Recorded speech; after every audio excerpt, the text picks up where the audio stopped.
આ જે શામ વેદમાંથી જે અલગ અલગ પ્રકાર જે ગાનના નીકળ્યા છે એમાં સાહેબ રેગડી, સરજ આ મૂળ માં માટે જ છે. સરજ એ માં માટે જ ગવાય છે, રેગડી પણ માં માટે જ ગવાય છે. એની અંદર આ રેગડી, આ સરજ એ પણ બ્રહ્મા વિષ્ણુ મહેશ જે સાંભળવા માટે સાહેબ તલકતા હોય છે.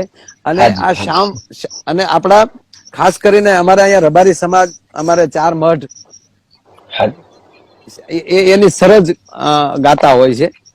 અને અમારો જે મઠ હોય સાહેબ અહીંયા 4 મઠવાળી માનો મૂળ તો મહામાયા મમાઈ જે માન સરોવર માંથી માં ભગવતી આવેલા અને પણ મઠમાં પૂંજાય સાહેબ એ માન સરોવર નો શંખ અને શીપ અને મોર પીછની ધજા.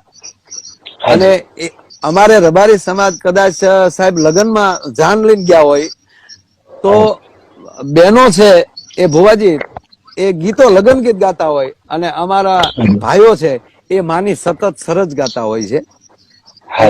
એ સરજ પણ અમારા એની આખી અલગ હોય છે. આ ભગવતીના આ જે ભાવ જે છે એ કંઈક આપણે કહીને જતા હોય છે. એટલે જયારે તમે ભુવાજી થાવ ને તમને જે આ રેગડી ઉતરે છે એનો પહેલો જ પુરાવો એ છે કે માં આપણી ભેળી છે અને આ માને લીધે જ આ બધું થાય છે. અને એમાં એક તમારો એક પ્રકાર છે હાલરિયા. હા, એ અમારા દર્શક મિત્રોને એ પણ સમજાવો કે એ માનો કઈ રીતે ભાવ હોય છે.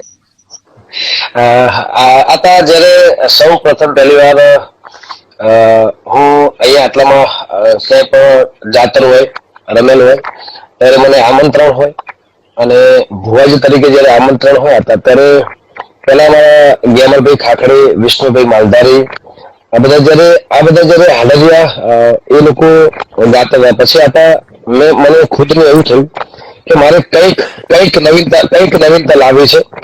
અને પછી જયારે અમારા બાપ દાદા વડવાઓ, જયારે આપણા વડવાઓ અહીંયા જયારે જાતર હોય, રમેલ હોય ત્યારે જે પણ આતા હાલરિયા એ લોકો ગાતા હતા પણ ત્યારે કોઈ એવો માહોલ નહોતો. પછી મેં જાતે અહીંયા મારા 2 મિત્રો મને સ્ટુડિયોમાં લઈ ગયા કે ભાઈ જબરજસ્તી તમારે આવવું જ પડશે, તમારે ગાવું પડશે, નહીં ચાલે. પછી ત્યારે હતા મને એવું હતું કે ભાઈ હું નહીં ગઈ શકું, મને સ્ટુડિયોમાં નહીં ફાવે, મારું કામ નથી, મને ના લઈ જશો પ્લીઝ. તો જબરજસ્તી મને લઈ ગયા. ત્યારે ગીતકાર અમારા ગેમરભાઈ ચંદ્રમણા હતા અને એમના જોડે આ તમે ગીતો નહોતા લખાયા, તમે લખેલા નહોતા ગીત ગાયા. એટલે સૌ પ્રથમ મારી પહેલી કેસેટ હતી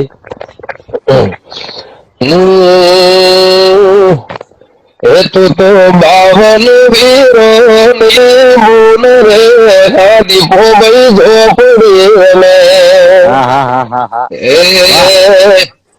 તું તો 52 વીરો ને મૂન રે હાદી ભોગઈ ઝોપડી મે તને સાધનારો તને સાધનારો નથી તારા ઘેર રે આ મગલમય ચોક મોર મે. ક્યા વાત. એ મારા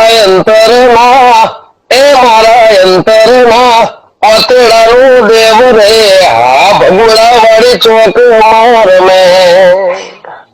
જય હો. અરે 2-4 હાલરિયા હતા. બીજું હાલરિયું એવું હતું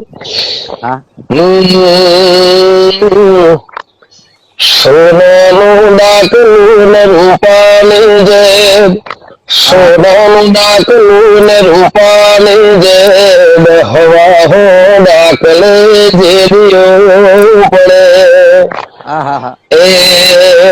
એ મોગલ વાગે છે ડાકલો ને વાગે છે ઢોલ, વાગે છે ડાકલો ને વાગે છે ઢોલ, ભગુડા વાડે કોક તું બોલ, ભગુડા વાડે આજ તું કોક મોમો.